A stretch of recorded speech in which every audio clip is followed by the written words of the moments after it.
اور ایمان اور توحید یہ انسان کی سب سے بڑی قیمتی چیز ہے جس کو وہ اختیار کرتا ہے، یا اس کے ساتھ اللہ کے رسول کی سنت کو لازم پکڑتا ہے، عمل صالح کو اپنی زندگی کا شعار بناتا ہے اور تقوی اختیار کرتا ہے، صدقہ کرنا اس کی عادت ہے اور کثرت سے وہ دعائیں کرتا ہے، اور یہ دعا صبح و شام کرتا ہے، اللہ ذوالجلال اس کی موت کی بھی تیاری رکھتے ہیں اور اسے 24 گھنٹے جنت کی ضمانت دیے رکھتے ہیں۔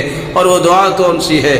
اللہم انت ربی لا الہ الا انت خلقتنی وانا عبدک وانا علی عہدک ووعدک ما استطعت اعوذ بک من شر ما صنعت ابوء لک بنعمتک علی وابوء بذنبی فاغفر لی فإنه لا يغفر الذنوب الا انت۔ صبح جو پڑھ لے یقین کے ساتھ شام تک اسے موت آ جائے یہ جنتی ہے، شام کو پڑھ لے صبح تک اسے موت آ جائے وہ جنتی ہے۔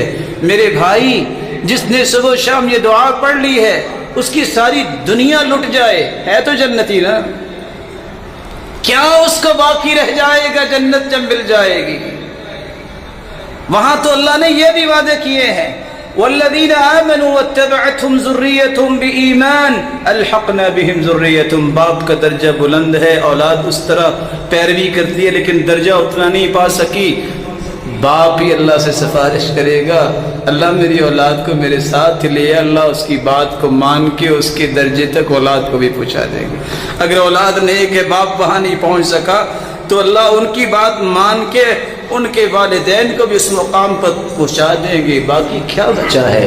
اس لیے دنیا کی پریشانیوں سے بڑھ کے اس آخرت کی اور حسن خاتمہ کی پریشانی ہونی چاہیے۔